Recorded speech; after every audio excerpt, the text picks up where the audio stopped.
Hey, thanks for watching MGS Coaching Football. Really appreciate it. Coach Sullivan here, defensive coordinator, and I hope that your 2021 season was as successful as ours was. Today, in this 3-4 presentation, I'm going to go over one of our sim pressure coverages that we call Groundhog, right? That's the setup. Maroon double Packer tag.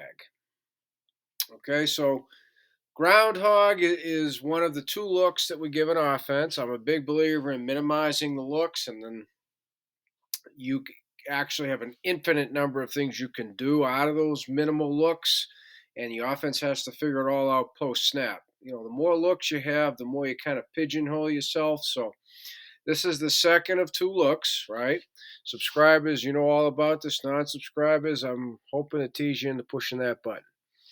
But what I'm going to do is I'm going to go over the terms here on the left, key terms, so you can better understand Groundhog, Maroon double, Packer tag.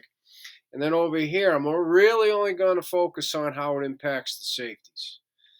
Okay, so subscribers have complete access to everything here in my third down pass situation pressure package playlist. So non-subscribers, if you want access to that, all you do is push the button, right? It's free, as you know. So, okay, I'm not going to get into great detail. So the first term itself, Groundhog, right? It's the same 58 up front, so it's our 5-0 look, right? We cover all 5 offensive line. We just walk our inside linebackers up. And then why it's called Groundhog is because the safeties are in a one high look. It's what we call our mole look. It's our mole safety structure. Okay, so when we do our 5-0 look here, as you see, 58 up, we're either in our normal 2 high or we're in this. So Groundhog tells our safeties to line up accordingly. They're the only ones who line up differently. Okay? Now, the next key term, Maroon double Packer tag, it's important to understand this is a 3-by-1 only. Okay, it's a different way for us to bracket the number 3 receiver. Okay? And so as I'm going to show you here, right, the number 3 example, the focus is going to be when I get to the diagram, again, the safeties and how it relates to bracketing number 3. So now the bracket is between the outside linebacker, who is the rover in this case, and the whip. Okay? And it's a designated wide receiver. It's number 3 when it's Packer. It's both high, low. It's also inside out. Okay, it's both. And the inside linebackers are a part of it too. Okay, so they'll be a part when I get to the diagram. So the inside linebackers are in their standard maybe rat, which means they got the running back if it comes to them. Otherwise, they're looking to cut 2 or 3 if they come low, for which for us is anything under 10 yards, right? Hard crossing mesh route. Excuse me. The free safety, who's lined up at 15 in that mole look, right? He is going to be, on the snap, I'll show you, he's got 2 vertical, and if 2 is not vertical, then he's in the middle third. And that's because, okay, I'm going to skip the both outside linebackers for a minute. The whip, I'm going to show you, is going to be bailing, right, toward the middle third, opening to the 3 receivers. And if 3 is vertical, he's going to take it, which is going to most likely pull him out of there. So the safety look initially will be like that, okay? If 3 is not vertical, now the whip is going to remove himself from that middle third and be looking to help 1X. Okay, so I'm a big believer in tangible landmarks. I'm a big believer in giving them definitive things to shoot for. So that's why we talk about replacing each other. You're on a rope. Free safety's working out. That pulls you back.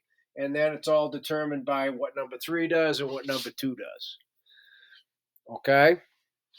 So now back to the outside linebackers on 2 and 3. They're both from what we call Disney, outside shade, because their help, divider leverage, is inside. Okay? And so both of them, if their receiver goes hard across, they're going to determine, as we say, deliver. Okay? and then they become the rat replace. So whichever inside linebacker is cutting and running with it, they're going to replace that inside linebacker now, and they'll be spying the quarterback. Okay, which is what the rat does if there isn't a route to cut. So now over here, okay, ball is snapped. Free safety staying at 15 works out toward number 2. If 2 is vertical, he's got 2. He's on top. We got the double, right? Maroon double. This outside linebacker will stay outside shade on the low side. Safety stays inside on the high side. So there's the double team on number 2. Meanwhile, opening up, right? Bailing toward number 3. We don't tell him necessarily he's got to get to 15 because it depends on what number 3 does, right? But we tell him get into crossovers and bail, tempo bail, and keep your eyes on number 3. So what we're anticipating when we call the Packer tag here out of the Groundhog look is either 3's on a post, 3's on a dig, or 3's on what we call a segment, gaining ground across the formation. Either way, the whip is going to be the inside part of the bracket, the high part of the bracket on number 3. And the outside linebacker is the outside part of the bracket, the low part of the bracket. So potentially we have numbers 3 and 2 double covered if they're both vertical. Right? Maroon double. That's the basis of the concept. It's a man match principle, right? We'll match the routes. Okay?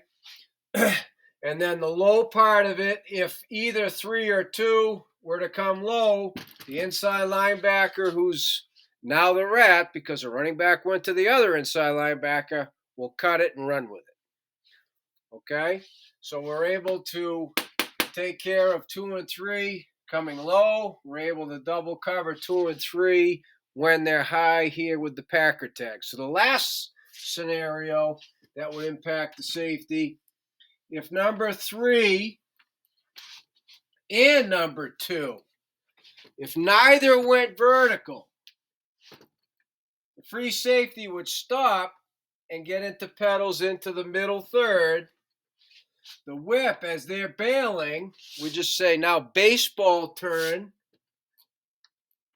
over to number 1X because now you're looking to help on any deep routes by 1X over here. So we just say, now, I'm here, baseball turn to get over there. That's all we say, baseball turn. That's something that we do in our everyday pedals. Okay? So as I said at the beginning, thank you very much for watching MJS Coaching Football. I so appreciate it. I hope non-subscribers, you'll push that button. Subscribers and non-subscribers alike, please, any questions, reach out to me at CoachMJSullivan@gmail.com because I would love to talk football with you.